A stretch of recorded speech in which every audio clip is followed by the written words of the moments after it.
जय Hind everyone. Very good afternoon to all of you. क्या मेरी आवाज़ आप सभी को आ रही है? मैं आप सभी को दिखाई दे रहा हूँ? Am I audible? Am I visible to all of you? Please let me know in the comments so that will start the lecture. जय हिंद एवरीवन।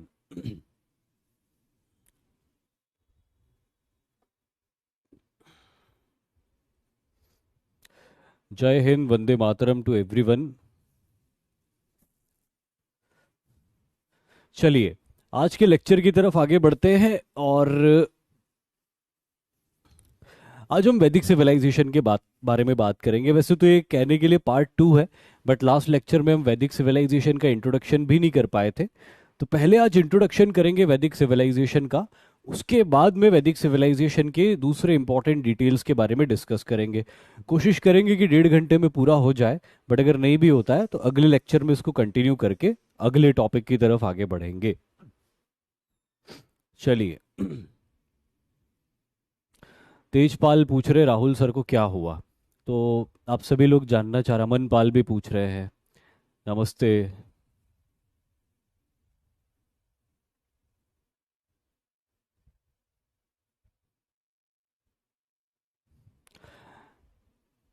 चलिए तो शुरू करूं।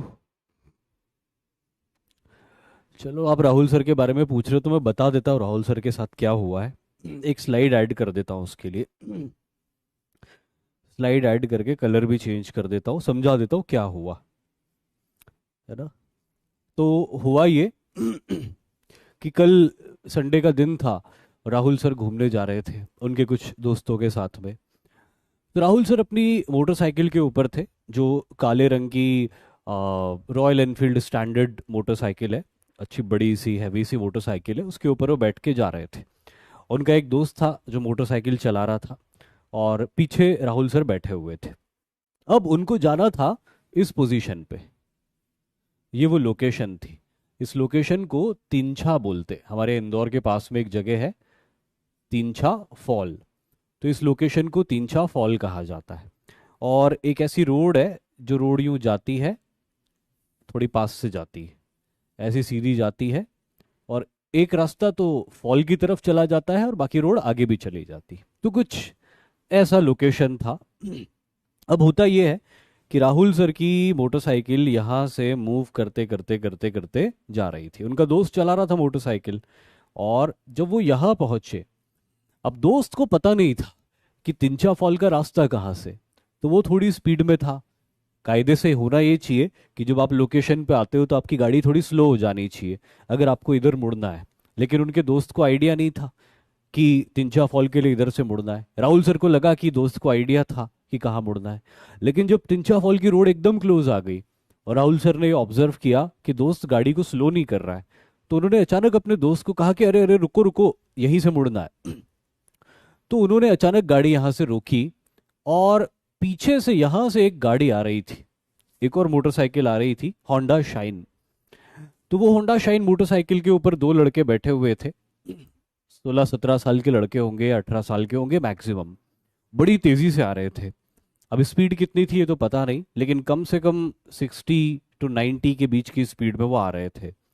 जैसे ही इन्होंने इधर मोड़ी गाड़ी, और इतना डिस्टेंस कवर करके ये तिनचा फॉल के रोड के ऊपर चढ़ने ही वाले थे, इतने में ये मोटरसाइकिल आई बहुत तेजी से और स्ट्राइक कर दिया इनको। तो राहुल सर और उनका दोस्त मोटरसाइकिल टर्न करके राइट हैंड साइड पे अंदर की तरफ जा रहे थे, फॉल की तरफ।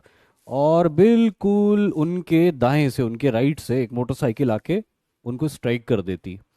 तो क्योंकि राइट साइड से स्ट्राइक किया था, इसीलिए राहुल सर का और उनके दोस्त का दोनों को बहुत इंजरीज हुई उनके राइट लेग की तरफ।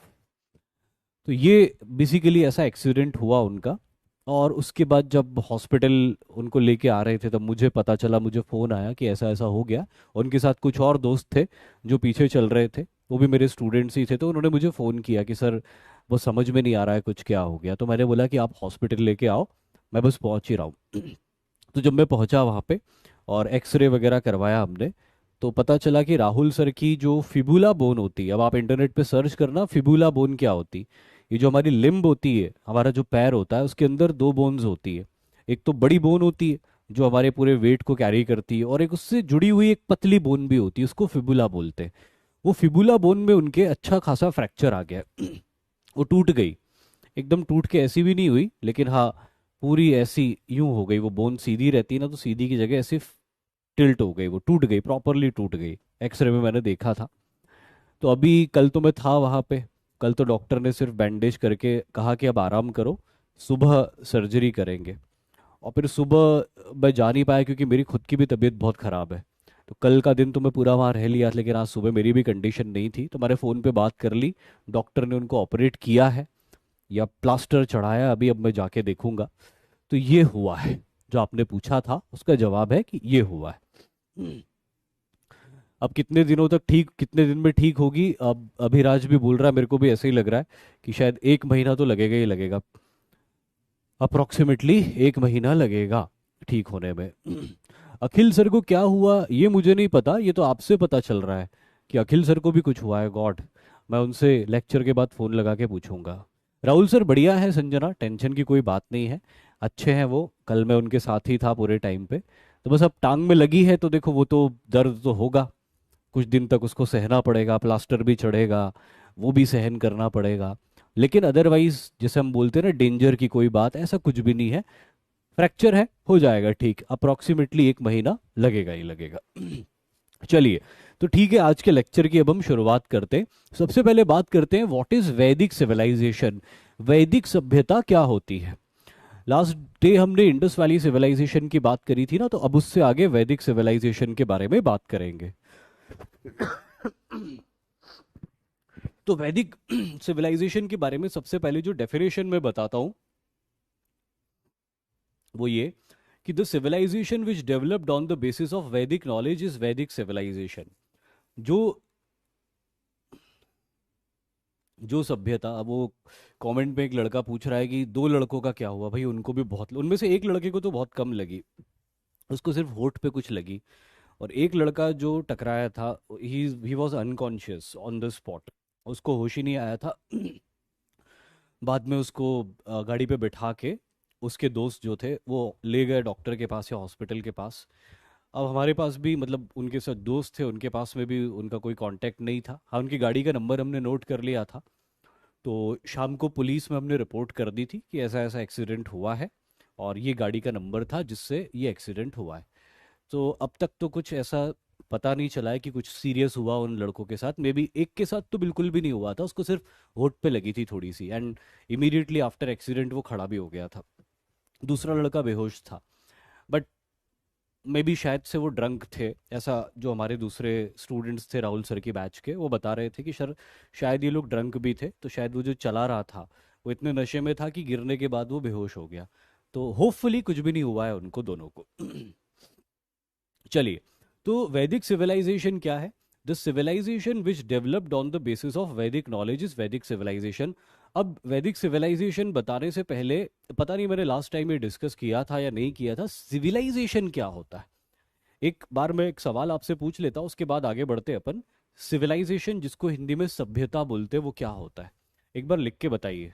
What is civilisation.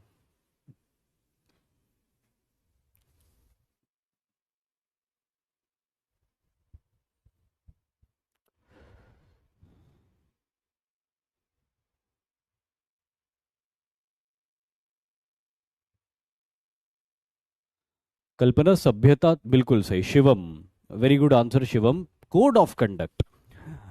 इंसान जब बड़े समूह में रहता है, ग्रुप में रहता है, तो बहुत सारे ऑब्जेक्टिव्स को लेके आपस में क्लैश हो सकता है उसका। और ऐसा क्लैश ना हो, इसके लिए ह्यूमंस खुद एक कोड ऑफ कंडक्ट बनाते हैं। और जब ह्यूमंस उस कोड ऑफ कंडक्ट को फॉलो करते हुए रूल करते हैं, रहते हैं, तो उसी को सभ्यता बोलते हैं। जैसे अभी थोड़े दिन पहले आपने देखा था एक वीडियो में कि एक स्टूडेंट ने टीचर को मार दिया। तो अब ये क्या है, ये असभ्यता है, ये सभ्यता नहीं है। अगर उसका कोई विरोध था, कोई उसका कोई प्रॉब्लम थी, तो दूसरे तरीके से, सभ्य तरीके से भी अपनी प्रॉब्लम को रजिस्टर करवा सकता था। ये असभ्यता का एक एग्जाम्पल है। इसके अलावा अभी पैलेस्टीनियन हमास ग्रुप ने इसराइल के अंदर हमला करके इसराइल के सिविलियंस के साथ में जिस तरह का बर्ताव किया है, वो भी असभ्यता है, वो सभ्यता नहीं है। औरतों को पकड़ना, बच्चों को पकड़ना, उनको मारना, मार डालना, उनकी बॉडी को नेकेड कर देना, उसके ऊपर थूकना, उसके ऊपर टॉयलेट करना, उसको लात मारना, ये जो सारे विजुअल्स आ रहे हैं वहां से जो हमास कर रहा है, ये असभ्यता है।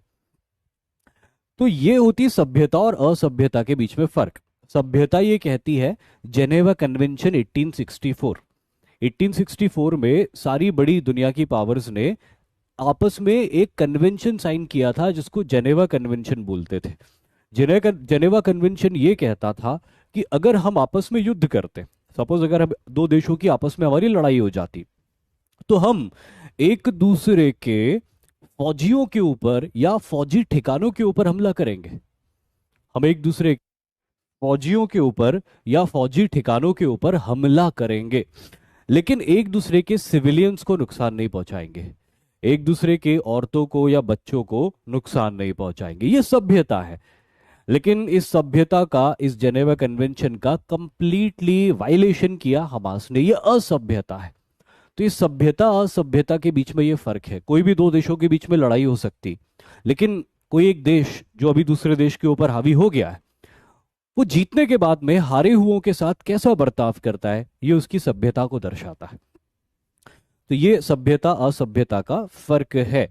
तो ये जो सिविलाइजेशन है, एक ऐसी सभ्यता जो वैदिक ज्ञान के आधार पे विकसित हुई, वैदिक नॉलेज के बेसिस पे डेवलप हुई, उसको कहते हैं वैदिक सिविलाइजेशन। उसको क्या कहते हैं? वैदिक सिविलाइजेशन। यार आप कब से कह रहे हो वॉइस लो है? एक बार प्लीज मेरे को सारे स्टूडेंट्स बता दो कि क्या सच में वॉइस लो है। एक बार प्लीज मुझे बता दीजिए कि क्या सच में वॉइस लो है।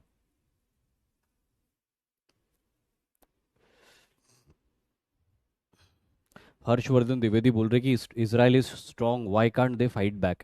देखो इजराइल है तो स्ट्रांग, लेकिन बात सभ्यता असभ्यता की आ सकती। ओ गॉड, मैं कंफ्यूज हो गया। No sir, yes sir, no sir, yes sir. मैं एक बार और चेक कर लेता हूँ वॉइस वाकई में लो है या नहीं है। मैं जरा पूछ के आता हूँ।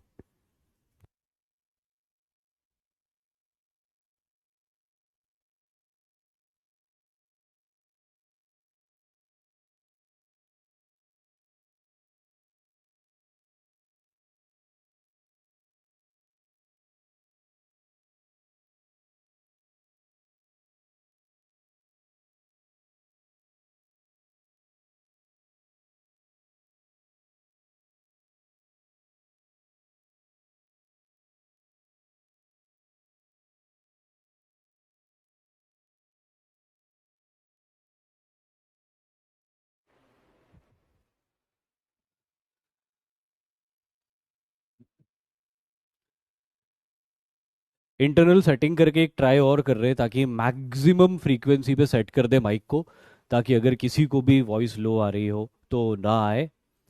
तो ये हम चले गए लेवल्स पे, और लेवल्स पे जाके एकदम मैक्सिमम पे बढ़ा दिया है अब माइक। आई थिंक अब तो मैंने खुद भी सुन ली अपनी वॉइस। अब तो मैं कंफर्म हो गया कि वॉइस लो नहीं है। तो आगे बढ़ता हूं मैं। तो ये तो रही बात वैदिक सिविलाइजेशन की, कि वो सभ्यता जो वैदिक ज्ञान के आधार पे विकसित हुई उसको वैदिक सभ्यता बोलते हैं। अब दूसरी चीज कि ये वैदिक ज्ञान कहाँ पे है। अगर हम बोल रहे हैं कि वैदिक ज्ञान के आधार पे कोई सभ्यता विकसित हुई है, तो वैदिक ज्ञान होगा कहीं ना कहीं। तो वो वैदिक ज्ञान कहाँ से मिलता है हमको? वो वैदिक ज्ञान हमको चार लिटरेचर से मिलता है: ऋग्वेद, यजुर्वेद, सामवेद, और सबसे एंड में अथर्ववेद, जो बहुत बाद में लिखा गया था। लेकिन ये वो चार लिटरेचर्स हैं, चार बेसिक वैदिक लिटरेचर्स हैं, जिनमें लिखी हुई बातें, जिनमें दिए गए इंस्ट्रक्शंस के बेसिस पर एक सिविलाइजेशन का डेवलपमेंट हुआ, और उसे वैदिक सिविलाइजेशन कहा जाता है। तीसरी बात लिखी हुई है, हु डेवलप्ड दीज वैदिक लिटरेचर्स या हु डेवलप्ड दीज लिटरेचर्स। इन ग्रंथों को, अब ये ग्रंथों के आधार पर एक सभ्यता बन गई, बहुत बड़ी बात है। तो ये भी सवाल उत्पन्न होता है मन में कि ये ग्रंथों की रचना किसने करी होगी? Who had created these literatures? The people who developed it called themselves as Aryans. वो लोग जिन्होंने इन ग्रंथों को विकसित किया स्वयं को आर्य कहते थे। विच मीन्स सुपीरियर पीपल, जिसका मतलब होता था श्रेष्ठ, जिसका क्या मतलब होता था, श्रेष्ठ।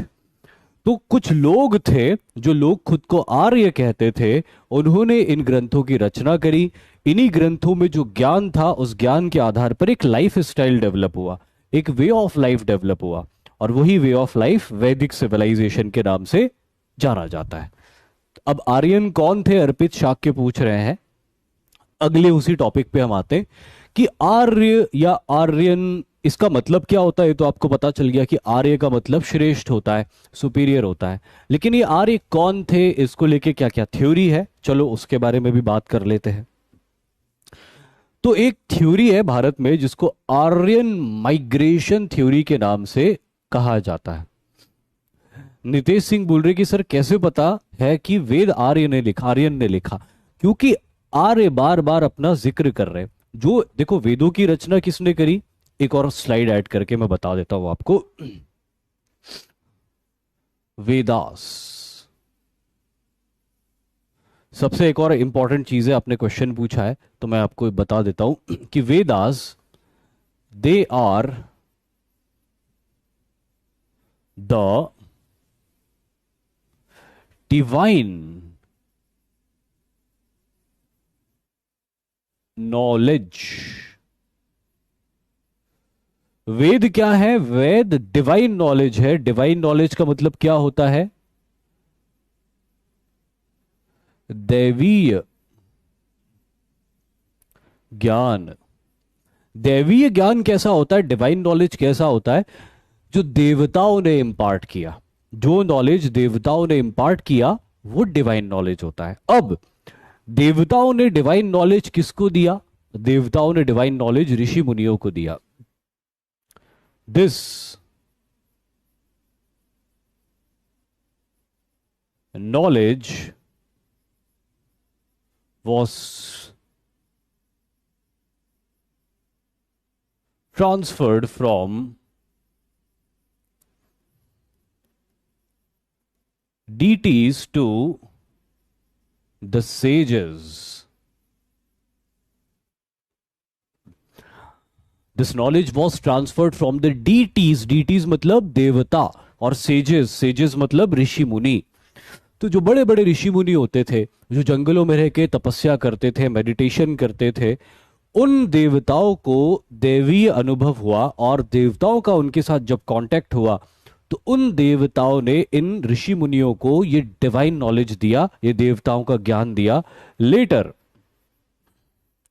द सेजेस, बाद में इन्हीं ऋषि मुनियों ने, later the sages transferred it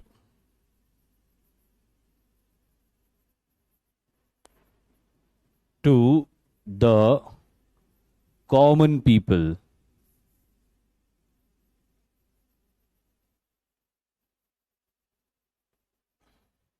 in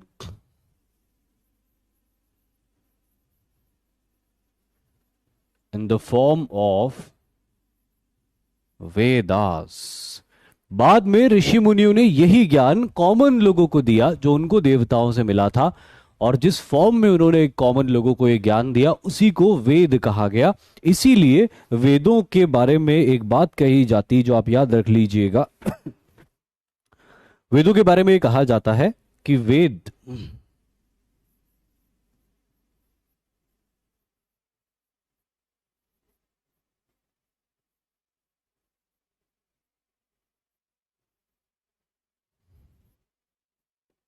वेद क्या है, अपौरुषेय है। अपौरुषेय का मतलब क्या होता है, नॉट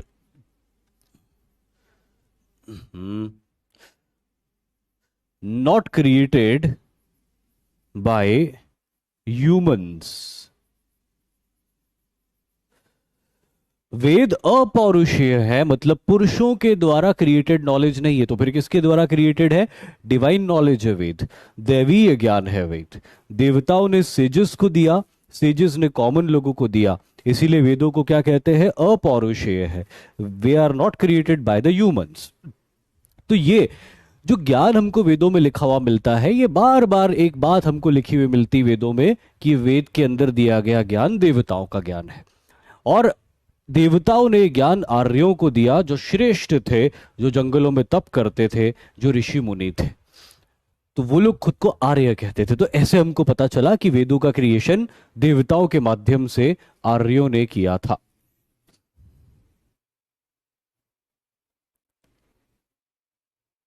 तो ये तो रही बात वेदों के बारे में कि वेदों की कैरेक्टरिस्टिक्स क्या है। अब अपन आगे बढ़ते, आर्यन माइग्रेशन थ्योरी।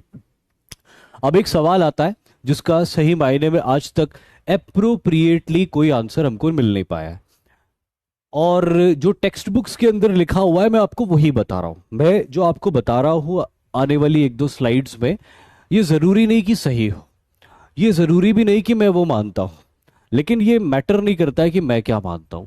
जो टेक्स्ट बुक्स के अंदर लिखा हुआ है मुझे आपको वही बताना पड़ेगा। मैं अपने मन की बात या जो विचार मैं मानता हूं वो आपके ऊपर थोप नहीं सकता, क्योंकि आप फिलोसॉफिकल स्टडी नहीं कर रहे हो, आप टेक्स्ट बुक्स वाली स्टडीज कर रहे हो एक एग्जाम के लिए, इसलिए हमको टेक्स्ट बुक से स्टिक करके रहना होगा। अब टेक्स्ट बुक्स के अंदर ये लिखा हुआ है कि जिन आर्यों ने वेदों की रचना करी थी वह आर्य भारत के नहीं थे, वो आर्य मध्य एशिया में रहते थे, सेंट्रल एशिया में रहते थे, और वहां से माइग्रेट करके इंडियन सबकॉन्टिनेंट में आए थे, और ऑलरेडी उनके पास में बहुत सारा नॉलेज था, और उसी नॉलेज को लाके यहां पे उन्होंने कंपाइल करके वेदों के फॉर्म में क्रिएट किया।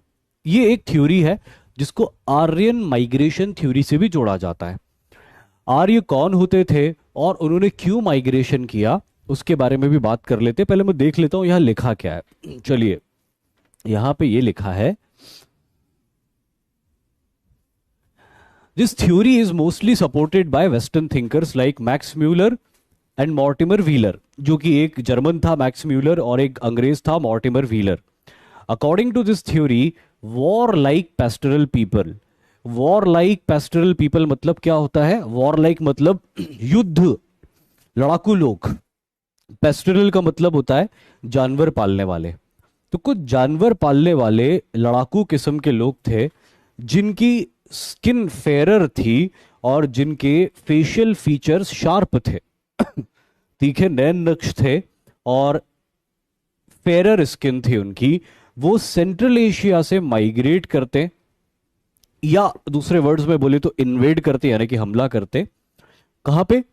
भारत में, उत्तर पश्चिमी भारत में, north western part of India में। और जब उस इलाके को वो जीत लेते तो वहीं पे सेटल हो जाते हैं, और वहीं पे वो अपने वैदिक ज्ञान का, अपनी कल्चर का, अपने लैंग्वेज का और अपनी रेस का स्प्रेड करते हैं, अपने आप को फैलाने लगते हैं। तो ये तो एक बात लिखी है जो कि वेस्टर्न स्कॉलर्स मानते हैं ना, मैं नहीं मानता इस बात को, और बहुत सारे इंडियन स्कॉलर्स भी हैं जो इस बात को नहीं मानते, बट फिर भी पहले अपन इनकी बात सुन लेते हैं। फिर कुछ लोगों ने इनसे पूछा कि आखिर उनको सेंट्रल एशिया से यहां आने की जरूरत ही क्यों पड़ी? Why did they come to this place from central Asia? तो उसका कारण भी यहां पे लिखा हुआ है। Increasing population of tribes in central Asia and multiplying numbers of their cattle forced many tribes to look for new grasslands for their cattle. As the Aryans had little knowledge of agriculture, they were dependent on cattle for their livelihood.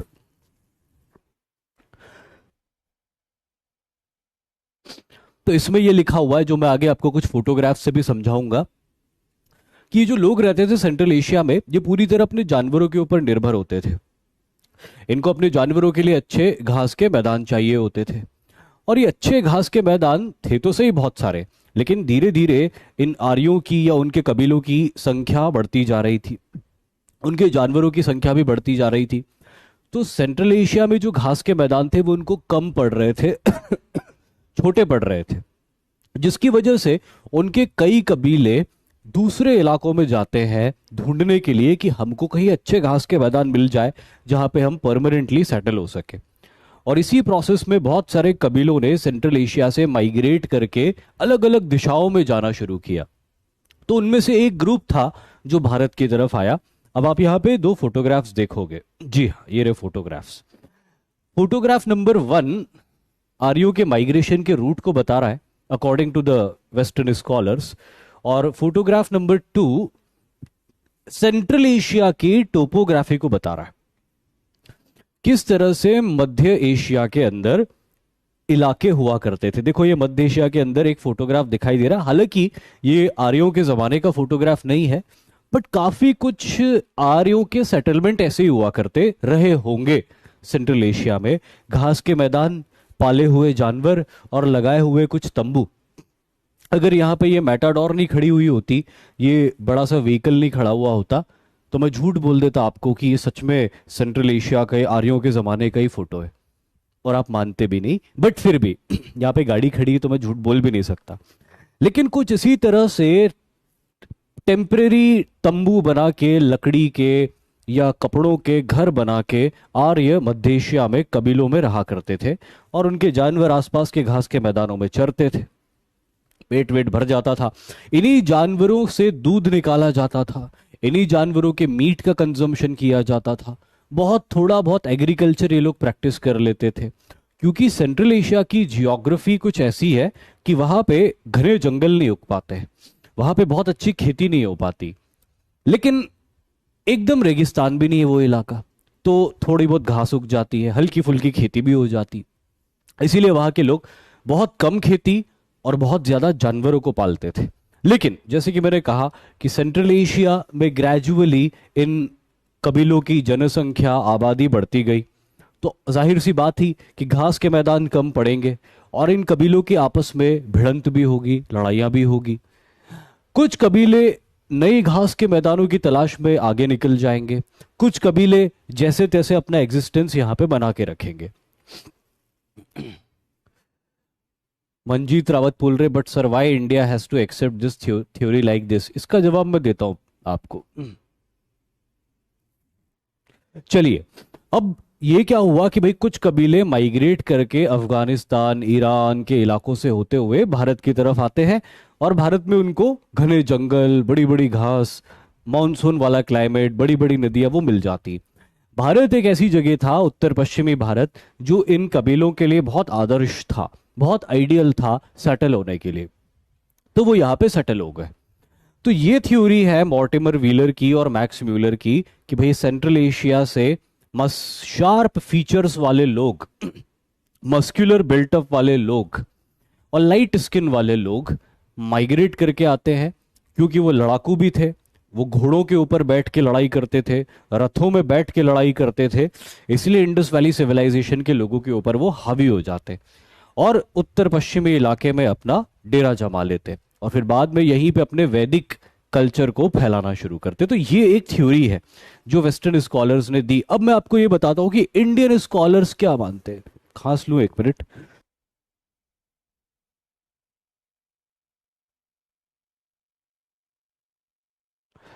हाँ, Indian scholars ये मानते हैं कि कहीं पर भी ये नहीं लिखा है वेदों में, मैंने लास्ट लेक्चर में भी ये चीज आपको बताई थी, वापस ये चीज बता रहा हूं मैं आपको, कि वेदों में कहीं पर भी आर्यों ने ये नहीं लिखा है कि हम कहीं से आए थे। वेदों में आर्यों ने कहीं पे भी ये नहीं लिखा है कि हम कहीं से आए थे।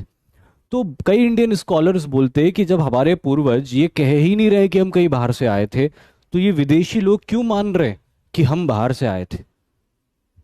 क्यों, किस आधार पे मान रहे हो? सिर्फ तुमको लगता है कि सेंट्रल एशिया में घास के मैदान खत्म हो गए होंगे तो माइग्रेट करके यहां पे आ गए?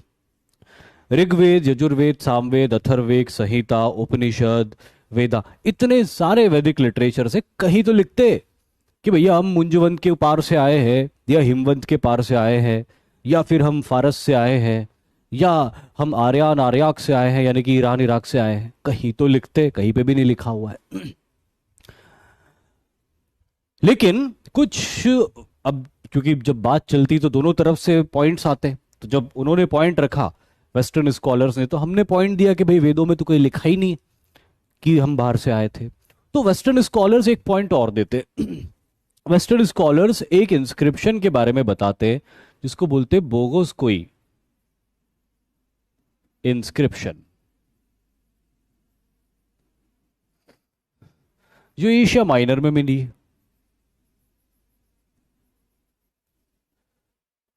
mentions about Vedic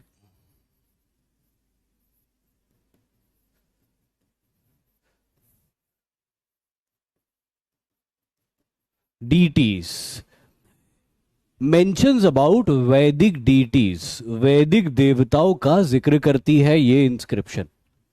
कई वैदिक देवता, जैसे कि इंद्र, जैसे कि वरुण, जैसे कि सूर्य। तो कई स्कॉलर बोलते हैं कि एक इंस्क्रिप्शन जो हमको एशिया माइनर मतलब आज की टर्की है की नजदीक मिलती है, और उसमें वही देवी देवताओं का मेंशन किया गया है जो देवी देवता वैदिक लिटरेचर्स में मेंशन्ड है। इससे फॉरेन स्कॉलर्स ये बोलते हैं कि साफ जाहिर होता है कि आर्य सेंट्रल एशिया की तरफ से ही आए थे। लेकिन इसी के जवाब में इंडियन स्कॉलर ये बोलते हैं कि गधों, ये भी तो हो सकता है कि कुछ आर्य यहां से वहां गए हो माइग्रेट करके। अगर यहां पे लिटरेचर्स मिले, वहां पे इंस्क्रिप्शन मिली, तो ये भी तो हो सकता है कि ये देवी देवताओं को मानने वाले लोग यहां से माइग्रेट करके वहां गए और वहां जाके उन्होंने अपनी कोई इंस्क्रिप्शंस बनाई। इससे ये थोड़ी साबित होता है कि वहां से यहां आए थे। तो ये लंबा डिबेट है और इसको लेके ना बहुत रिसर्च की जरूरत है। अभी किसी एक कंक्लूजन पे उतर के आना बहुत मुश्किल है। लेकिन एक बात जरूर साबित होती है, चाहे वो लोग सेंट्रल एशिया से माइग्रेट करके यहां पे आए हो या ये लोग यहां से माइग्रेट करके सेंट्रल एशिया की तरफ गए हो अपने कल्चर को फैलाते हुए, एक बात तो कॉमन है कि भारत से लेके यूरोप तक बहुत सिमिलैरिटी है। लोगों के चेहरों के अंदर, लोगों की भाषा के अंदर, लोगों के वैल्यूज, सोशल वैल्यूज के अंदर। तो अब चेहरे की क्या बोलते हैं उसको, सिमिलैरिटी, या फिर कल्चरल और सोशल वैल्यूज की तो बात नहीं करते, लेकिन लिंग्विस्टिक बात अपन करते। एक बात तो क्लियर है कि चाहे ये लोग माइग्रेट करके वहां गए हो या वहां से कोई माइग्रेट करके यहां आया हो, कुछ कनेक्शन तो है इंडिया से लेके यूरोप के बीच में। और उस कनेक्शन की कुछ एविडेंसेस हमको मिलते हैं जो बहुत इंटरेस्टिंग है, मैं आपको बताता हूं। वो एविडेंसेस हैं sorry, literary evidences. Medieval Indian times में एक स्कॉलर आया था भारत में, इटालियन स्कॉलर था, उसका नाम था फिलिपो साजेटी। तो जब फिलिपो साजेटी भारत आया, तो क्योंकि फिलिपो साजेटी इटाली से आया था, अब उस जमाने में एरोप्लेन तो होते नहीं थे कि तमाम दुनिया के ऊपर से उड़ के सीधे इंडिया में ड्रॉप हो जाओ। उस जमाने में तो अगर किसी को इटाली से ट्रैवल करके इंडिया तक आना था तो जमीन के रास्ते ही आते, या समुद्र के रास्ते आते, या समुद्र और जमीन बारी बारी से दोनों के रास्ते आते। तो फिलिपो साजेटी एक ऐसा इंडिविजुअल था जिसने यूरोपियन कल्चर भी देखा था।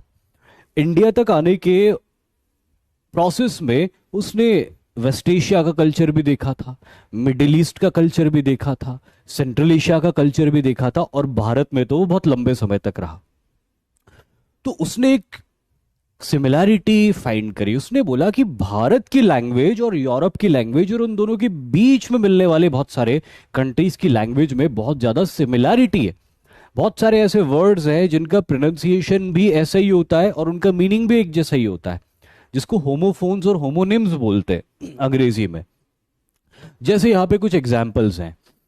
मात्र, संस्कृत में माता को कहा जाता है मात्र, यह आप सभी जानते हो। पर्शियन लैंग्वेज में यही मात्र बन जाता है मादर्श,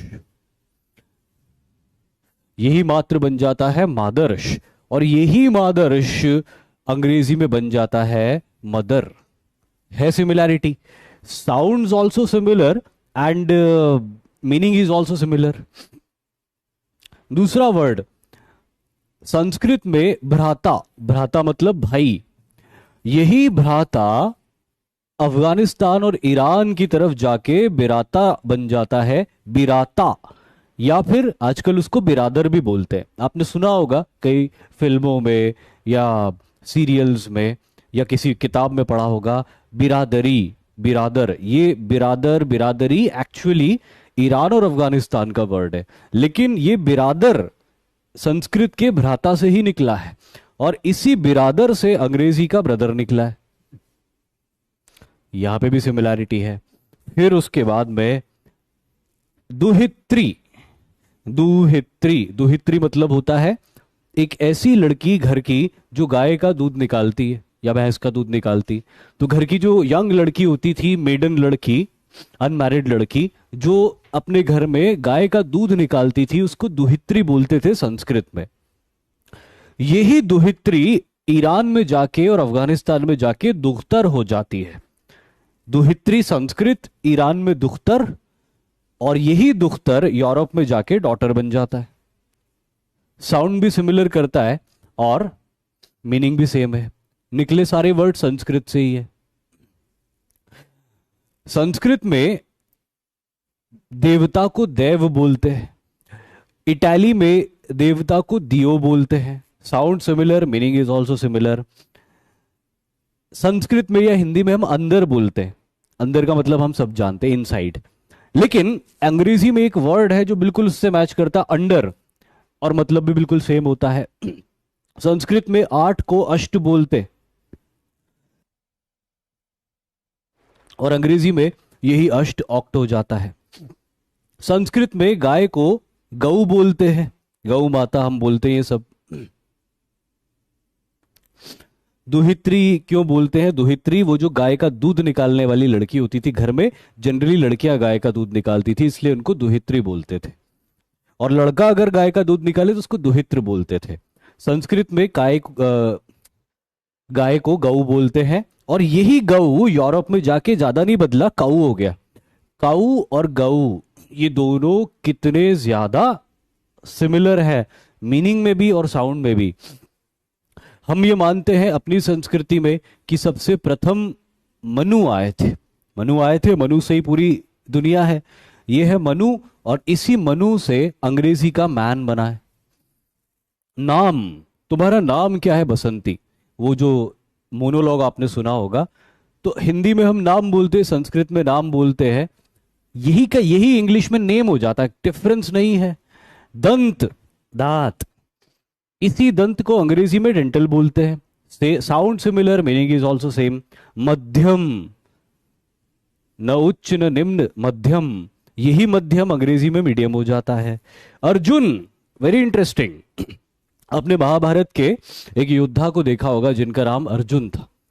अर्जुन क्यों कहते थे उनको, पता है आपको? अर्जुन क्यों कहते थे उनको? अर्जुन इसलिए कहते थे क्योंकि वो पूरे सिल्वर कलर के कपड़े पहनते थे। उनका जो अटायर था, उनका जो मुकुट था, उनके जो वस्त्राभूषण थे, ये सब सिल्वर कलर के होते थे। तो चांदी को संस्कृत में अर्जुन कहा जाता है। और आप लोग सब साइंस के स्टूडेंट्स हो तो आपको पता है कि चांदी का, सिल्वर का जो केमिकल नेम होता है वो क्या होता है? अर्जेंट्यूनम। अर्जेंट्यूनम संस्कृत के अर्जुन से ही बना है, जिसका मतलब होता है सिल्वर। समझ में आया सिमिलैरिटी? कफ जो मुझे हो रहा है अभी, संस्कृत में भी कफ बोलते, और इंग्लिश में भी उसकी स्पेलिंग बदल जाती है, पर बोलते उसको कफी है। घास, जैसे आपको घर वाले बोलते होंगे ना जब आपसे कोई गलती हो जाती होगी कि रोटी खाते हो या घास खाते हो, वही घास या ग्रास, संस्कृत में उसको ग्रास भी बोलते हैं, घास भी बोलते हैं, और एग्जैक्टली इंग्लिश में भी उसको ग्रास बोला जाता है। तो ये तो कुछ वर्ड्स थे जो मैंने आपको बताए। ऐसे 700-800 वर्ड्स हैं जो संस्कृत में, मिडिल ईस्टर्न लैंग्वेजेस में या वेस्ट एशियन लैंग्वेजेस में और यूरोप में ना सिर्फ सिमिलर साउंड करते हैं बल्कि उनकी मीनिंग भी सेम है। और इसी वजह से ये माना जाता है कि यूरोप से लेके इंडिया, खासतौर पे नॉर्दर्न इंडिया के बीच में कोई तगड़ा कनेक्शन रहा था, इन सब के एंसेस्टर्स कॉमन थे।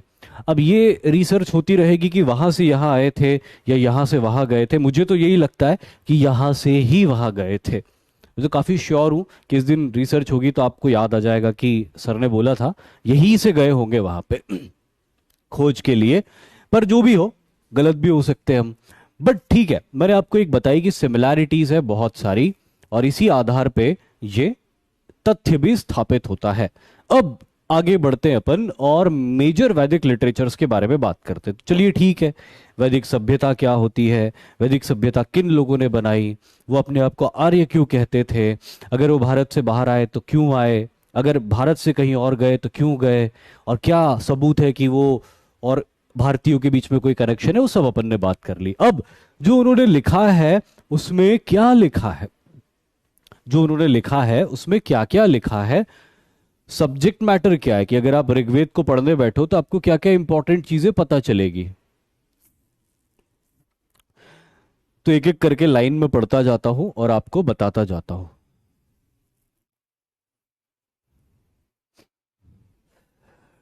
One of the oldest text of the world, दुनिया के सबसे पुराने ग्रंथों में से एक,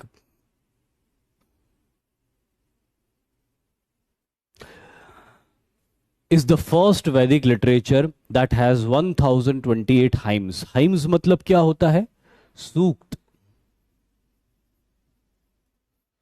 सूक्त मतलब क्या होता है, सु धन उक्ति। सु मतलब क्या होता है, अच्छा, और उक्ति मतलब क्या होता है, बात। तो वेदों के अंदर 1028 अच्छी बातें लिखी हुई है, और 1028 बातें ही है। आप ये मत सोचना कि 1028 तो अच्छी बातें लिखी हुई है तो गंदी बातें कितनी लिखी हुई है, नहीं, एक भी बात गंदी नहीं लिखी हुई है। 1028 बातें हैं और 1000 की 28 अच्छी बातें हैं, और 1000 हर बात में बहुत सारे मंत्र हैं। हर हाइम जो होती है, हर हाइम में बहुत सारे मंत्र। कितने मंत्र हैं, कुल मिला के अप्रोक्सीमेटली 10,600 मंत्र है। तो एक एक हाइम में कई कई सौ मंत्र है, अप्रोक्सीमेटली 100 मंत्र, 10 मंत्र, कम से कम 10 मंत्र, ज्यादा से ज्यादा 100 मंत्र हर एक हाइम के अंदर है ही है। और इस तरह से 10,600 मंत्र का ये ऋग्वेद बनता है। और क्योंकि बहुत बड़ा ऋग्वेद, अलग अलग एस्पेक्ट्स की बातें करता है ऋग्वेद, इसलिए उसको अलग अलग चैप्टर्स में भी डिवाइड करके रखा हुआ है। कितने चैप्टर्स में डिवाइडेड है, 10 चैप्टर्स में, जिसको मंडल भी कहा जाता है, जिसको मंडल भी बोलते। वो लोग चैप्टर नहीं बोलते थे, तो वो लोग मंडल बोलते थे। चलिए ठीक है। Major content of Rigveda, major content, अब इसके अंदर जो बातें लिखी है जिसके बारे में हमने बोला है कि अच्छी अच्छी बातें थी। आप लोग पूछ रहे हो कि नोट करना है क्या, तो नोट तो करना ही है। अभिनव सोनी बोल रहे सर ये काम सूत्र क्या है, वो मैं गुप्ता पीरियड में बताऊंगा, वहां पे पूछना मुझसे।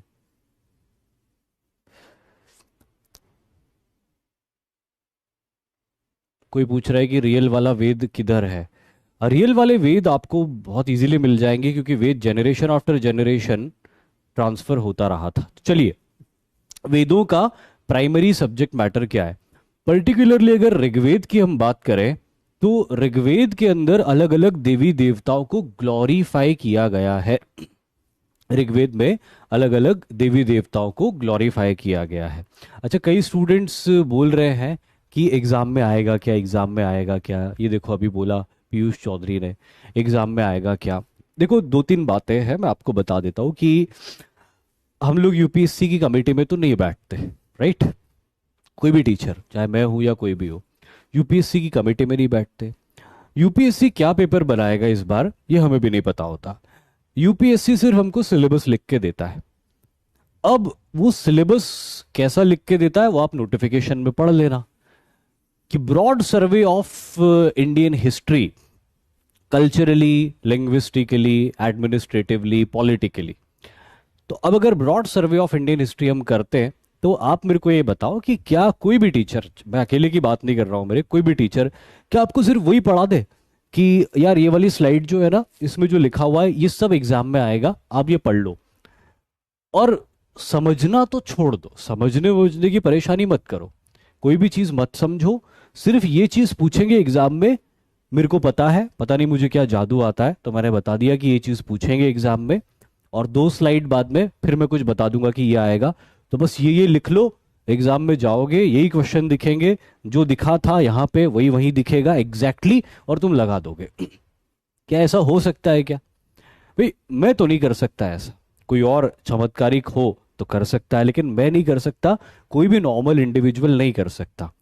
सिलेबस में जो चीजें दी हुई है उसको हमको पढ़ना है, और उसको पढ़ने के प्रोसेस में अगर कोई बात आती है यहाँ पे, जैसे ये बात लिखी हुई है कि ये देवी देवताओं का यहाँ पे ग्लोरिफिकेशन है, तो मेरा उद्देश्य क्या है? मेरा उद्देश्य ये है कि मैं आपको ये समझाऊं कि ऐसा क्यों है, why the deities are glorified. कभी भी किसी टीचर से तुम पढ़ रहे हो ना, तो तुम टीचर से वो निकालने की कोशिश करो जो किताब में नहीं दिया हुआ हो, क्योंकि किताब के अंदर जो दिया है या नोट्स में जो दिया है वो तो तुम लिख ही लोगे। पढ़ने का ऑब्जेक्टिव हमेशा ये रखो कि तुम ये जान पाओ कि जो बात लिखी है उसके पीछे की बात क्या है, और वही मेरा भी ऑब्जेक्टिव होता है। अगर मैं ये सोच के पढ़ाने लग जाऊं आपको कि एग्जाम में क्या क्या आएगा नहीं आएगा, जो कि इट्स वेरी पॉसिबल, मैं पिछले कई साल के पेपर्स का एनालिसिस कर लूं और उसके हिसाब से मैं कुछ टॉपिक्स निकाल लूं कि यार इन टॉपिक्स से बार बार क्वेश्चंस पूछे जा रहे हैं, तो क्या ये पॉसिबल है कि मैं आपको सिर्फ वही टॉपिक पढ़ाऊं? क्योंकि एक टॉपिक पढ़ा के मैं बहुत दूर जाऊंगा दूसरे टॉपिक के ऊपर, तो बीच की हिस्ट्री तो आपको समझ ही नहीं आएगी, तो वो जो नेक्स्ट टॉपिक मैं आपको पढ़ाऊंगा वो भी ठीक से समझ में नहीं आएगा। इसीलिए हमको हिस्ट्री पढ़ते वक्त बहुत सारे ऐसी चीजें भी पढ़नी पड़ती जो शायद आपके एग्जाम में नहीं आएगी, लेकिन उसको समझे बिना आप अगले टॉपिक की तरफ मूव नहीं कर पाओगे। और कुछ चीजें सिर्फ समझने के लिए और सीखने के लिए भी पढ़ना चाहिए। एग्जाम में तो आपको कुछ ना कुछ क्वेश्चंस बन ही जाएंगे, सारे नहीं बनेंगे और कुछ ना कुछ बन भी जाएंगे। समझ गए आप बात को? चलिए, तो मेजर कंटेंट ऑफ ऋग्वेद की जब बात होती है तो पहली चीज इसमें लिखी हुई है ऋग्वेद, जो कि सबसे पुराना लिटरेचर भी है ना। मैं पहले भी बता चुका हूं, वापस बता देता हूं। अब अमन प्रताप सिंह ने बोला कि सर देवताओं ने आर्यों को ज्ञान क्यों दिया? अब देखो, अमन प्रताप का जो ये क्वेश्चन है ना कि देवताओं ने आर्यों को ज्ञान क्यों दिया, ये एग्जाम में नहीं आने वाला, जे एग्जाम में कभी भी नहीं आने वाला। अब आप मुझे बताओ कि क्या इस सवाल का मैं जवाब दूं या नहीं दूं? आप ही बता दो मुझे। जरूरी नहीं कि आपकी हर क्यूरियोसिटी एग्जाम के अंदर आए। बताओ, इस सवाल का मैं जवाब दूं या नहीं दूं? है मेरे पास इसका जवाब, और बहुत सटीक जवाब है। लेकिन क्या इसका जब मैं जवाब दूंगा जिसमें 5 मिनट लगेंगे या 10 मिनट लगेंगे, वो 5-10 मिनट आपके एग्जाम में नहीं आने वाले, लेकिन आपका नॉलेज बढ़ेगा। अब आप बताओ कि इसका जवाब दूं या नहीं दूं? तो बहुत सारे स्टूडेंट्स बोल रहे हैं कि नहीं नहीं नहीं। तो ठीक है, इसीलिए मैं आपके बहुत सारे कमेंट्स को आंसर नहीं करता, क्योंकि मुझे पता है कि जो मैं पढ़ा रहा हूं उसमें से भी एक एक चीज जरूरी नहीं कि एग्जाम में आ जाए, कुछ तो आएंगी कुछ नहीं भी आएंगी। ऐसे में अगर मैं कुछ कमेंट्स भी ले लूं जो एग्जाम में नहीं पूछे जाएंगे, तो फिर आप ही मुझे बोलोगे कि सर ये तो एग्जाम में पूछा ही नहीं। इसीलिए मैं बहुत सारे कमेंट्स देख के भी अनदेखा कर देता हूं। पर खैर, जो यहां पे लिखा है वो तो मैं आपको समझाऊंगा ही। Glorification of powers of nature like Indra, Agni, Vayu, सूर्य, वरुण, अदिति, उषा। एक बार सारे देवता समझाता हूं मैं आपको कि सारे देवता कौन से। इंद्र बारिश के देवता, आप सभी जानते हो, लेकिन वैदिक काल में इंद्र बारिश के साथ साथ युद्ध के भी देवता माने जाते थे, लिख लेना। अग्नि आप सभी जानते हो, फायर गॉड, सॉरी। वायु आप सभी जानते हो, विंड गॉड। सूर्य आप सभी जानते हो, the sun god. Varuna, Indian navy का मोटो है ना, शम नो वरुण, सागर के देवता वरुण हमारे लिए अनुकूल हो, तो ये सागर के देवता है। अदिति, जो आपकी क्लास की किसी लड़की का नाम आपको लगता है, अदिति एक देवी वैदिक काल की है जो सूर्य की माता मानी जाती है। अदिति से पैदा हुआ, इसीलिए सूर्य को आदित्य भी कहा जाता है, कि अदिति का बेटा है इसीलिए आदित्य है।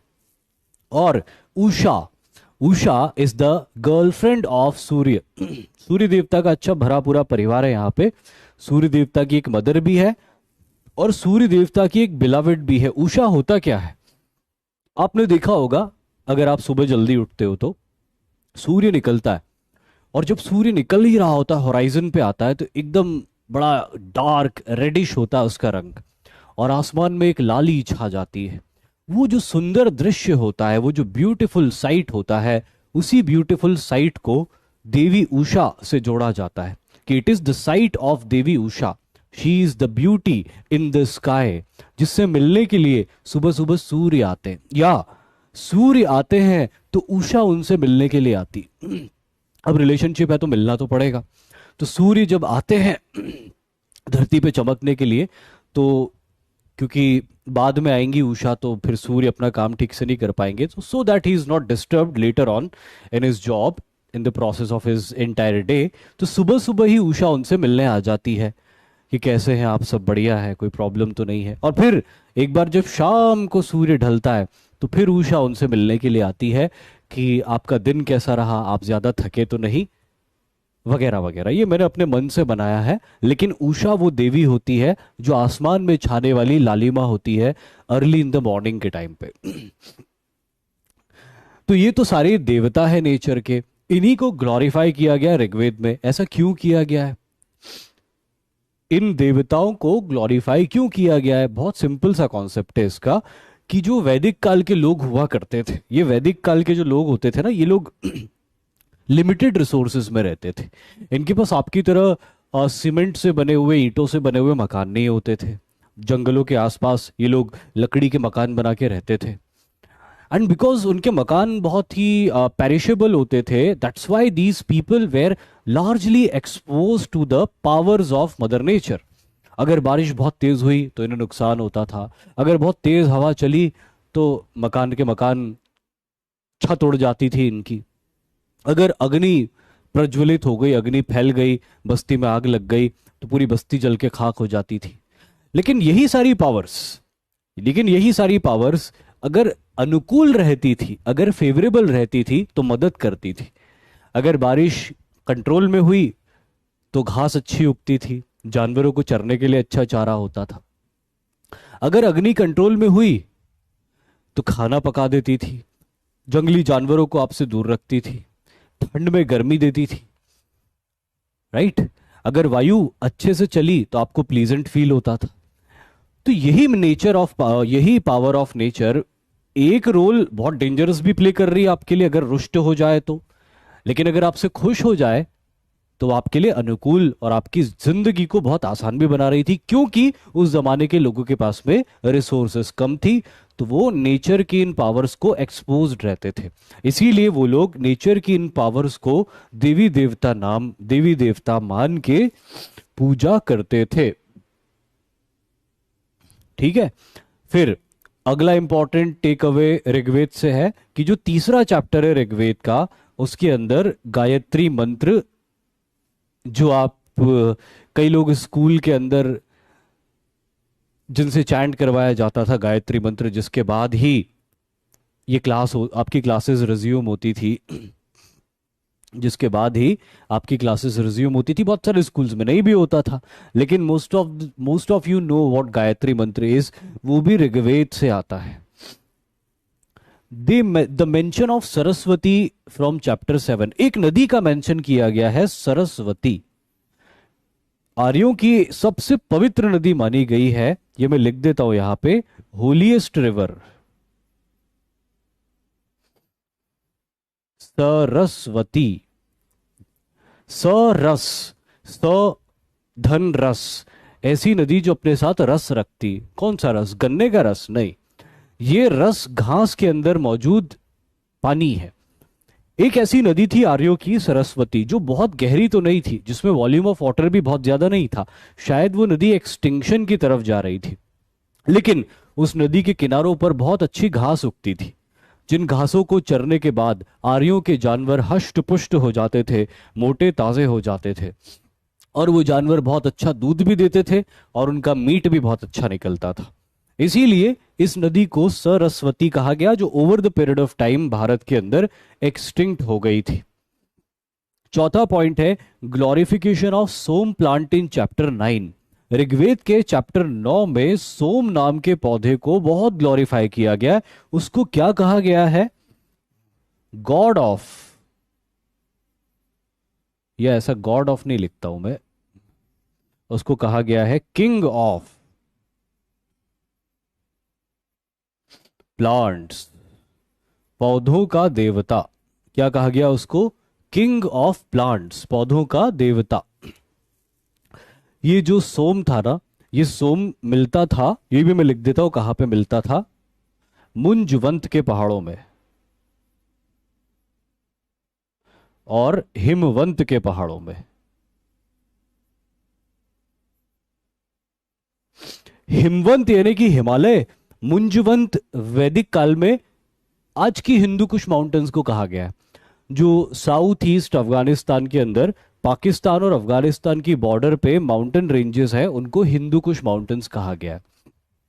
उसी से लगती हुई कश्मीर में हिमालय के माउंटेन्स है, हिमाचल प्रदेश में और कश्मीर में। इनको आर्य हिमवंत बोलते थे, हिमवंत से ही हिमालय भी बना है। लेकिन मुंजवंत बाद में अरब्स और सेंट्रल एशियंस की वजह से उसका नाम बदल के हिंदू कुश हो गया। तो हिंदू कुश के और हिमवंत के पहाड़ों में एक पौधा मिलता था जिसको सोम कहते थे। ये जो सोम का पौधा होता था, ये एक एनर्जाइजिंग ड्रिंक की तरह होता था। आपने सोम रस का नाम सुना होगा। कई लोग सोम रस का इंटरप्रिटेशन शराब से करते हैं कि 2 गिलास सोम रस पी लियो ढेर, ऐसा नहीं है।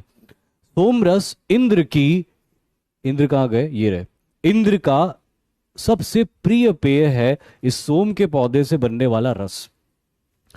और सोम रस जो होता है वो हाईली एनर्जाइजिंग ड्रिंक होता है। इस पौधे के अंदर ऐसी प्रॉपर्टीज होती है जिसको पीने के बाद आप एक्टिवेट हो जाते हो, आपके सेंसेस शार्प हो जाते हैं, आपकी एनर्जी बहुत ज्यादा बढ़ जाती है। बागला यशवंत कह रहे हैं इसको पौधों का राजा क्यों कहते हैं, वही मैं बता रहा हूं आपको। होता यह है कि पुराने जमाने में जो वैदिक ज्ञान था, जो वैदिक नॉलेज था आर्यों का, ये पूरे ऋग्वेद वगैरह का, ये लोग लिखते नहीं थे। ये लोग अपनी अगली जनरेशन को याद करवा देते थे बोल बोल के। नोट्स नहीं देते थे वो टीचर्स, रटवा देते थे, याद करवा देते थे। लेकिन अब आप सोचो 1028 हाइम्स जिसमें 10,600 मंत्र है, बच्चों को याद करवाना, इट विल टेक टाइम। लंबी लंबी क्लासेस लेनी पड़ेगी टीचर्स को, और लंबी लंबी क्लासेस में टीचर्स की भी एनर्जी ड्रेन होगी और स्टूडेंट की एनर्जी भी ड्रेन होगी। यहां पे काम आता था सोम का पौधा। सोम का पौधा जिसकी स्टेम को क्रश करते थे और उसको क्रश करके उसमें पानी डालते थे और उस पानी को उबालते थे। जब वो अच्छा उबल जाता था तो स्टेम के अंदर जितना भी जूस होता था वो सारा पानी में आ जाता था। फिर उसको कपड़े से छान के किसी को पीने के लिए दिया जाता था ठंडा करके। ये तो जीवान जल जाएगी, 3 दिन तक खाने का स्वाद नहीं आएगा। फिर उसको ठंडा करके पीता था, और जब वो उसको पी लेता था तो ऐसी एनर्जी आती थी उसके अंदर कि अगर वो टीचर है तो कई घंटों की क्लासेस ले लेगा, और अगर वो स्टूडेंट है तो कई घंटों की क्लासेस अटेंड कर लेगा। तो क्योंकि सोम के पौधे की एनर्जाइजिंग प्रॉपर्टी की वजह से ऋग्वेद, यजुर्वेद, सामवेद टीचर्स ज्यादा अच्छे से पढ़ा पाए स्टूडेंट्स को, स्टूडेंट ज्यादा अच्छे से सीख पाए टीचर से। इसीलिए इसको पौधों का राजा कहा, या देवता भी कह लो आप इसको पौधों का, तो भी गलत नहीं होगा। विशु पूछ रहे हैं कि सोम एग्जिस्ट करता है या नहीं करता है। अब ये क्वेश्चन एग्जाम में नहीं आएगा, जवाब दूं या नहीं दूं इसका। पांचवा, द डिस्क्रिप्शन ऑफ वर्ण system in chapter 10। The description of वर्ण सिस्टम इन चैप्टर 10। अब देखो आप लोग पूछ रहे हो कि कहां मिलेगा, अभी एग्जाम में नहीं पूछेंगे, आप क्यों परेशान हो रहे हो। चैप्टर 10 के अंदर एक बहुत अच्छी बात कही गई है, वर्ण व्यवस्था। इसको मैं एक अलग स्लाइड बना के आपको एक्सप्लेन कर देता हूं। चैप्टर 10,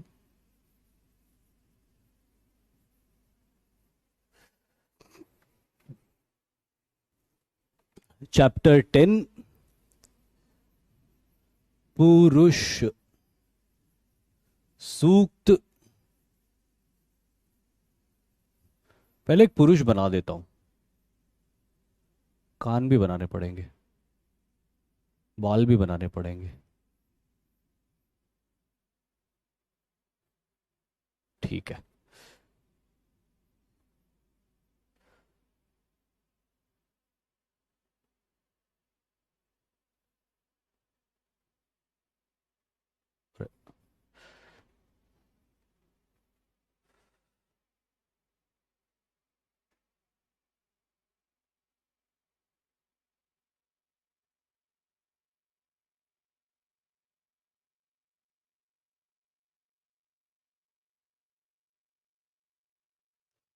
यह है एक पुरुष।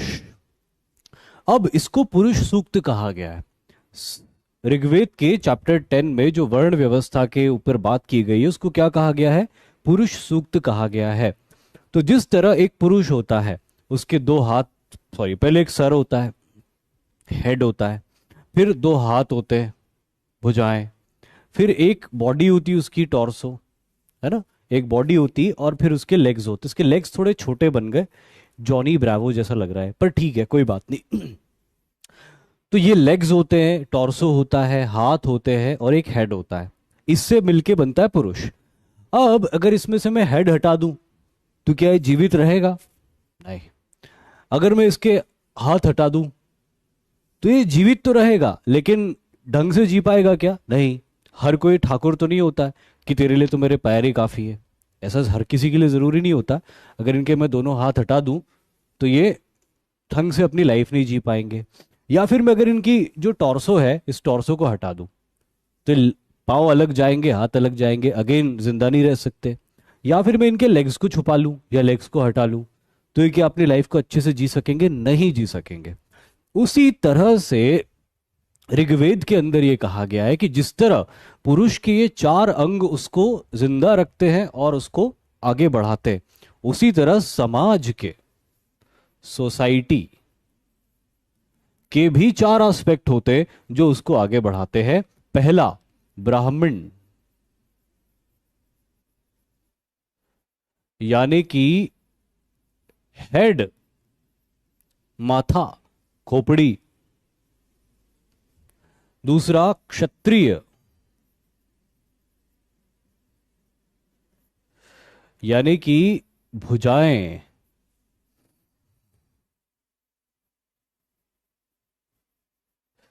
तीसरा, वैश्य, यानी कि टॉर्सो, पेट। और last but not the least, शूद्र, विच मीन्स लेग्स।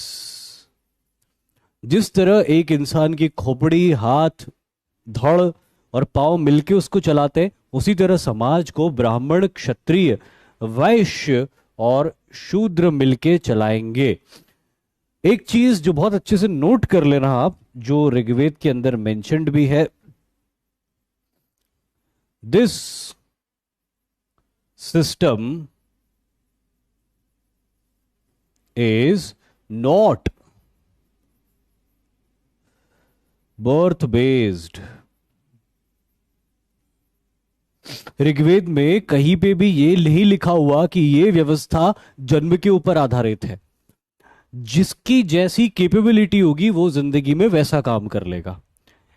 हो सकता है ऋग्वेद के अंदर हमको, या ऋग्वैदिक काल के अंदर हमको कई ऐसे एग्जाम्पल्स मिलते हैं जिसमें पिता क्षत्रिय नहीं था लेकिन उसका बेटा क्षत्रिय बना, पिता ब्राह्मण नहीं था लेकिन उसका बेटा ब्राह्मण बना। तो ये कैपेबिलिटी के हिसाब से तय होता था कि कौन ब्राह्मण है, कौन क्षत्रिय है, कौन वैश्य है, कौन शूद्र है, ना कि जन्म से तय होता था। बट समाज में ये चार एस्पेक्ट होंगे। ब्राह्मणों का काम क्या होगा? ब्राह्मणों का काम होगा समाज को पढ़ाना, और उससे पहले खुद पढ़ना, पहले रिसर्च करना, स्टडी करना, और जब रिसर्च और स्टडी कर ले तो फिर वो नॉलेज दूसरों को देना। ये ब्राह्मण का काम है। क्षत्रिय का काम क्या है जो आप करने के लिए जा रहे हो? अपने देश की रक्षा करना, इस देश में रहने वाले लोगों की सुरक्षा करना। दोनों में अंतर क्या होता है बेटा? रक्षा और सुरक्षा में क्या डिफरेंस होता है? पूछूंगा नहीं, बता ही देता हूं। जब आप बाहरी एनिमीज से अपने देश को बचाते हो तो वो देश की रक्षा होती है, लेकिन जब आप गुंडे मवालियों से देश की लड़कियों को या कमजोर लोगों को बचाते हो तो वो देश की सुरक्षा होती। तो आर्मी हमारी रक्षा करती है, आर्मी, एयरफोर्स, नेवी, ये हमारी रक्षा करती है, और पुलिस हमारी सुरक्षा करती है। लेकिन ये दोनों ही काम क्षत्रिय कैटेगरी में होते। जो हमारे ऑफिसर्स होते हैं, जो हमारे लिए एडमिनिस्ट्रेशन करते हैं, हमारे लिए व्यवस्थाएं बनाते हैं, जिनको हम सिविल सर्वेंट्स बोलते हैं, ये भी क्षत्रिय ही होते हैं। ये सब क्षत्रिय कैटेगरी के अंदर आते हैं। वैश्य, वैश्य का काम क्या होगा? अब भाई ब्राह्मण अपना काम ठीक से करे। अब आप ब्राह्मण हो, आप रिसर्च कर रहे हो, आपको भूख लगी, अब आपके पास खाने के लिए कुछ नहीं है, तो आपका वैल्यूएबल टाइम अपने लिए खाना ढूंढने में चला जाएगा या अपने लिए खाना प्रोड्यूस करने में चला जाएगा। तो यहाँ पे वैश्य आते हैं, वो बोलते हैं कि भाई आपको चिंता करने की जरूरत नहीं ब्राह्मण देवता, मेरे पास में पहले से इकट्ठा किया हुआ भोजन है जो मैं आपको देने के लिए तैयार हूं, इसका दाम आप मुझे दे दीजिए। ब्राह्मण उनको पे करेंगे और उनको खाना मिल जाएगा। सेम फॉर क्षत्रिय, वो अपना काम कर रहे हैं, या खाना ढूंढे या खेती करें। अगर खेती करेंगे खाना ढूंढेंगे तो लोगों की रक्षा सुरक्षा कैसे करेंगे? तो वैश्य यहाँ पे आ जाते हैं कि लीजिए भोजन, मेरे पास सारी सामग्री, आपको क्या चाहिए सब प्रोवाइड कर दूंगा। शूद्रों का काम होता है कि ये जो तीन वर्ण है, ये तीन वर्ण अपना काम ठीक से कर सके, इनको असिस्ट करना। अब कोई व्यापारी है, सेठ जी है, सेठ हुकुमचंद है। अब सेठ हुकुमचंद को कई बोरी अनाज सप्लाई करना है, कहीं पे जरूरत है। अब कई बोरी अनाज सेठ हुकुमचंद खुद तो नहीं उठा पाएंगे, तो वहां पे उनको सहायकों की जरूरत पड़ेगी कि भाइयों ये बोरियां तुम मेरे लिए उठा के ट्रक में डाल दो, बैलगाड़ी में डाल दो, और इन या नाव में डाल दो, और इन बोरियों को मैं आगे ले जाऊंगा, जिसके बदले मैं तुम्हें पैसे दूंगा। तो ये लोग इसकी मदद भी करेंगे, इनकी मदद भी करेंगे, और इनकी मदद भी करेंगे। ब्राह्मणों की भी डायरेक्ट मदद करते थे शूद्र। ब्राह्मणों को कई गायें दान में मिलती थी, उन गायों का देखरेख ब्राह्मण नहीं कर सकते थे, तो उन गायों की साफ सफाई, उनको चराने ले जाना, ये काम या तो स्टूडेंट्स करते थे, और अगर ज्यादा गायें होती थी तो फिर शूद्रों से मदद लेनी पड़ती थी। क्षत्रिय युद्ध के लिए जब जाते थे तो युद्ध में आगे बढ़ते हुए जंगलों को काटना है, घास को जलाना है, पुल बनाना है, ये सारे काम अगर योद्धा करने लग जाए तो उसकी लड़ने वाली एनर्जी इन कामों में रह जाएगी। इसीलिए उनके लिए भी मदद के लिए शूद्र आते थे। वैश्य का मैंने आपको बता ही दिया, तो शूद्र बहुत इंपॉर्टेंट है। अगर शूद्र ना हो तो ये तीन वर्ण अपना काम कर ही नहीं सकते। इनफैक्ट ये सारे ही वर्ण इतने इंपॉर्टेंट है कि एक भी इसमें से मिस हो जाए, एक भी इसमें से मिस हो जाए तो ये बॉडी फंक्शन नहीं कर पाएगी, ये सोसाइटी फंक्शन नहीं कर पाएगी। ठीक है, समझ गए बात को? अच्छा, कई लोग यहाँ पे अपनी कास्ट के हिसाब से अपने आप को ब्राह्मण या क्षत्रिय कह रहे हैं, लेकिन मैं आपको बताना चाहता हूं कि आज भारत वापस उस पोजीशन में चला गया है। ठीक है, आपकी जो भी जाति है, आप उस जाति के अंदर जो भी करना आपको करो, लेकिन क्षत्रिय तो वही है जो सेना में है, क्षत्रिय तो वही है जो पुलिस में है, क्षत्रिय तो वही है जो प्रशासन चला रहा है। और अगर वो अच्छे से कर रहा है तो सच्चा क्षत्रिय है। लेकिन अगर वो भ्रष्टाचारी है, पैसे खा रहा है, परेशान कर रहा है लोगों को, अपना काम ठीक से नहीं कर रहा है, तो फिर वो क्षत्रिय से भी निम्न, क्षत्रिय से भी क्या मतलब, क्षत्रिय है ही नहीं वो, फिर वो तो बहुत निम्न है। तो इसीलिए ये जात पात का चक्कर छोड़ो, वर्ण पे आओ। आप जो काम कर रहे हो उसके हिसाब से आपका वर्ण तय होगा। अब आप, कई लोग है ना, जैसे शूद्र वर्ड है उसको बड़ा डेरोगेटरी मानते। भैया शूद्र वर्ड डेरोगेटरी बन गया, भारत में बना दिया गया शूद्र वर्ड डेरोगेटरी। बहुत इंपॉर्टेंट प्रोफेशन है शूद्र, बहुत इंपॉर्टेंट प्रोफेशन है शूद्र। क्या बोल रहा था मैं, भूल गया अपने दिमाग में। आज की याद आ गया, याद आ गया। शूद्र क्या है आप समझ लो। कोई सी भी बड़ी कंपनी का नाम इमेजिन कर लो, कोई सी भी बड़ी कंपनी, बड़ी से बड़ी कंपनी जो आपको दिमाग में आ रही है उसका नाम इमेजिन कर लो। उस कंपनी में कोई सीईओ है, चीफ एग्जीक्यूटिव ऑफिसर है। आपको पता है वो चीफ एग्जीक्यूटिव ऑफिसर क्या है? वो एक शूद्र है। कोई भी बड़ी कंपनी है उसके अंदर कोई जनरल मैनेजर है, आपको पता है वो क्या है? वो एक शूद्र है। शूद्र कोई डेरोगेटरी बात नहीं होती। जब आप अपनी सेवाएं किसी को देते हो तो आप शूद्र कहलाते हो। जब आप अपनी सेवाएं, अपनी सर्विसेज किसी को देते हो तो आप शूद्र कहलाते हो, आपका कर्म शूद्र है। आप शूद्र कर्म से लोगों को क्या लगता है कि गंदगी उठाना, झाड़ू लगाना, नहीं। हाँ, कुछ शूद्र ऐसे होते थे जिनके जिम्मे ये काम आता था, लेकिन शूद्रों की भी एक बहुत लंबी सी लिस्ट होती थी, जिसमें मूर्ति बनाने वालों से लेके, वेपन बनाने वालों से लेके, रथ बनाने वालों से लेके, महल बनाने वालों से लेके, पत्थर काटने वालों से लेके, न जाने कितने लोग आते थे, जिनको आज हम बहुत अच्छा प्रोफेशन मानते हैं। वो शूद्र है। एग्जाम्पल देता हूं मैं आपको। जोमैटो, स्विगी, जिससे आप ऑर्डर करते हो food, what is this? This is Shudra. इनके ओनर्स, इनके बड़े बड़े officers, they are Shudra because they are providing services to you. तो जो आपको सर्विस प्रोवाइड कर रहा है वो शूद्र है। तो समझे शूद्र क्या होता है। When you are providing your service, your valuable service to someone, that is what is Shudra. तो इस बात को दिमाग में रखो। इंडिया को ऑलरेडी बहुत पहले बहुत ज्यादा नुकसान हो गया है कास्टिज्म की वजह से, और ये आगे बढ़ना नहीं चाहिए। आप लोग वो जनरेशन हो जो इसको रोक सकते हो, आप लोग इसको रोक सकते हो कम से कम खुद को बदल के।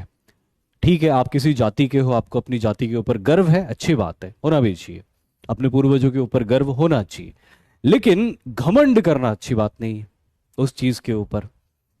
अगर आपने कुछ अच्छा किया है, आपके पूर्वजों ने अच्छा कुछ किया है, let the other people talk about it. अगर मैंने कुछ अच्छा किया और मैं बार बार उसी के बारे में मैं ही बात करूं, तो थोड़े दिन बाद आप मुझे बोलोगे कि sir you are very arrogant, आप बहुत घमंडी हो सर, आप बस हमेशा अपनी तारीफ ही करते रहते हो। तो ऐसा हमको नहीं बनना। हमको जो भी हमारे पूर्वजों ने किया है बहुत अच्छा है, अगर अच्छा किया है तो बहुत अच्छी बात है, लेकिन अब हमारी रिस्पॉन्सिबिलिटी है कि हम एक बहुत अच्छा एग्जाम्पल सेट करके आने वाली जनरेशन को एक सही डायरेक्शन में शेप करें। चलिए, तो ये तो रही बात सॉरी ये तो रही बात चैप्टर 10 की। और फिर इसके बाद एक लाइन जो लिखी हुई जो आपको ठीक से दिखाई नहीं दे रही है, वो मैं पढ़ देता हूं आपको और लिख भी दूंगा यहाँ पे ऊपर। The Brahmana literature for it is Aitareya, Kaushitaki and Sankhayana. ये तीनों मैं लिख देता हूं जो आपको दिखाई नहीं दे रहे हैं। ऐत्रेय, कौशिक, और समझा भी दूंगा कि क्या है, कौशित की और सांख्यन। अभी जो लिखा हुआ है ना यहाँ पे, जो थोड़ा बहुत आपको दिखाई दे रहा है, ब्राह्मण ग्रंथ, ब्राह्मण लिटरेचर। कार्तिक उपाध्याय पूछ रहे मनुस्मृति क्या है। अब मनुस्मृति के बारे में पूछ सकते हैं आपसे, हालांकि आज नहीं बताऊंगा आपको, कल बता दूंगा मनुस्मृति के बारे में, क्योंकि मनुस्मृति के बारे में जो मैं जानता हूं अभी थोड़ा सरफेस लेवल पे, मेरे को एक बार रिवाइज करना पड़ेगा उसको। बहुत पहले मैंने मनुस्मृति के बारे में बहुत डिटेल में पढ़ा था।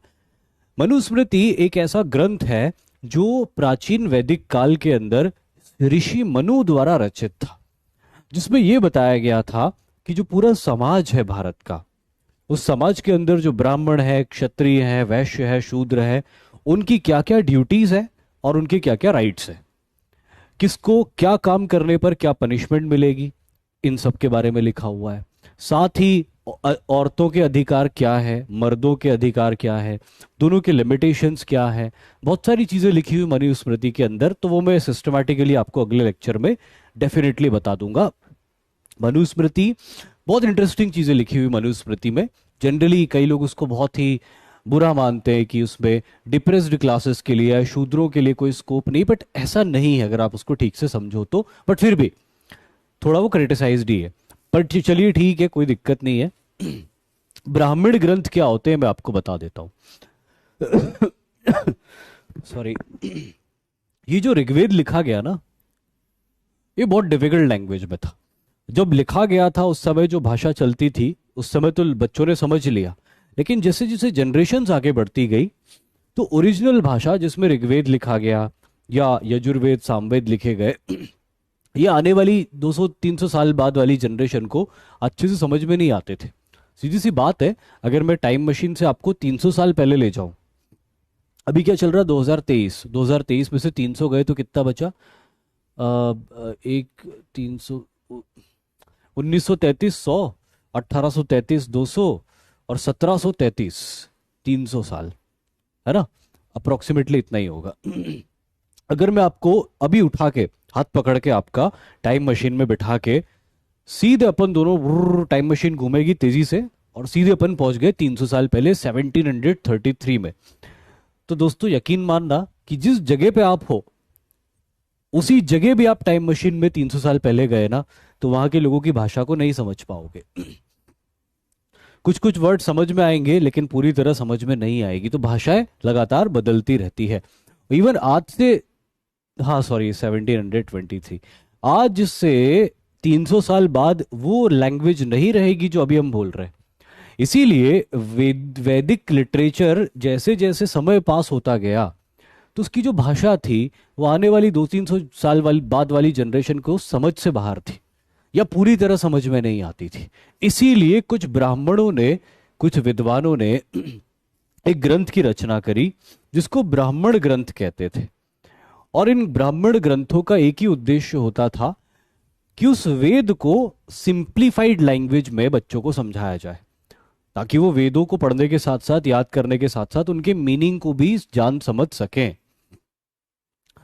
और ऋग्वेद को समझाने के लिए जो 3 ब्राह्मण ग्रंथ लिखे गए जो ऋग्वेद की बातों को सिंप्लीफाई करते थे, ऐत्रेय और कौशितकीय और सांख्यन ब्राह्मण, ये 3 ग्रंथ थे जो ऋग्वेद को सिंपलीफाई कर रहे थे। Right, okay.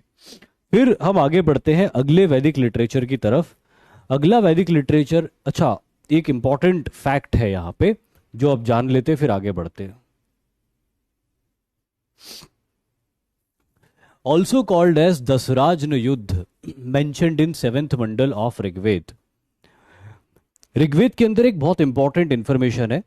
वैसे तो ज्यादातर कल्चरल इंफॉर्मेशन है ऋग्वेद के अंदर, लेकिन एक पॉलिटिकल इंफॉर्मेशन भी है ऋग्वेद में।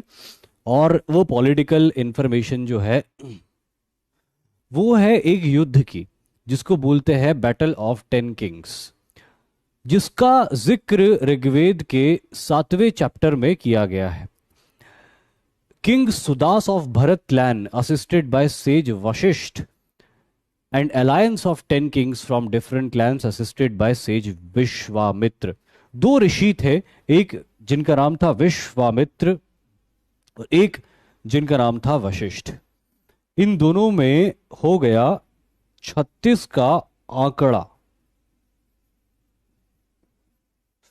इन दोनों का क्या हो गया, झगड़ा हो गया, 36 का आंकड़ा। अब ये जो थे सुदास को सपोर्ट करते थे, और विश्वामित्र जो थे वो 10 में से 5 आर्य राजा थे, उन 5 आर्य राजाओं को सपोर्ट करते थे। तो विश्वामित्र ने वशिष्ठ की पोजीशन को कमजोर करने के लिए यह तय किया कि मैं उस राजा को हरवाऊंगा, सुदास को, जिसको आपने प्रशय दिया हुआ है, जिसने आपको प्रशय दिया हुआ है, जिसके रॉयल्टी से आपका घर चलता है, जिसके आप कुलगुरु हो, जिसके आप चीफ प्रीस्ट हो।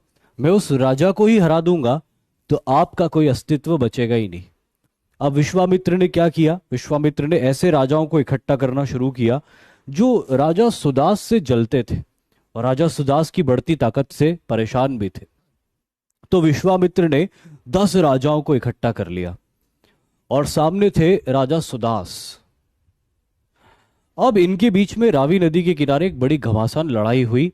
उसी लड़ाई को दसराजन युद्ध कहा गया है, जिसका जिक्र ऋग्वेद के अंदर मिलता है हमको, कि 10 राजाओं का युद्ध हुआ था और सामने थे अकेले सुदास। लेकिन फिर भी सुदास ने बाकी 10 राजाओं को डिफीट कर दिया और बहुत इंटेलिजेंटली डिफीट किया था। रावी नदी के किनारे दुश्मनों का कैंप लगा हुआ था, यानी कि जो 10 राजा थे उनका कैंप लगा हुआ था।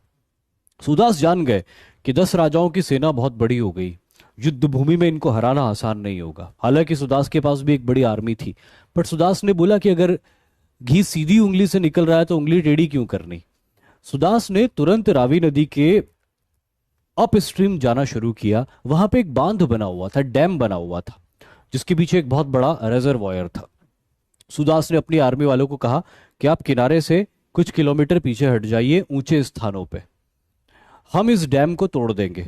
जैसे ये डैम टूटेगा तो जलाशय का लाखों करोड़ों volume of water, gallons of water अचानक बह के रावी नदी में बाढ़ ला देगा और रावी के किनारे कैंप लगा के बैठे हमारे दुश्मन उसके अंदर बह जाएंगे। अगर कोई बचेगा तो हम उसको काट डालेंगे। यही कह के उन्होंने बांध तोड़ दिया। एक साथ बहुत सारा वॉल्यूम ऑफ वाटर आता है और ये 10 राजाओं के कैंप को बहा के ले जाता है। बचे कुचे सैनिक जो गीले थे, कपड़े निचोड़ रहे थे, सोच रहे थे कि ये क्या हुआ, उनके ऊपर अचानक सुदास की सेना हमला करके उनको काट डालती है और इस तरह 10 राजाओं के इस युद्ध को सुदास जीत जाते हैं दिमाग लगा के। राइट, चलिए ठीक है।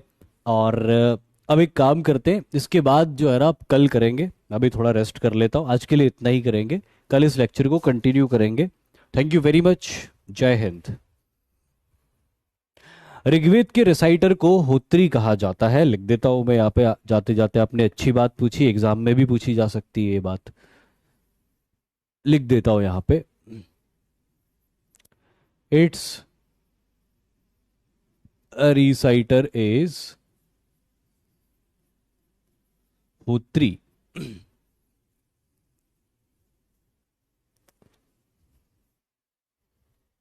Thank you very much.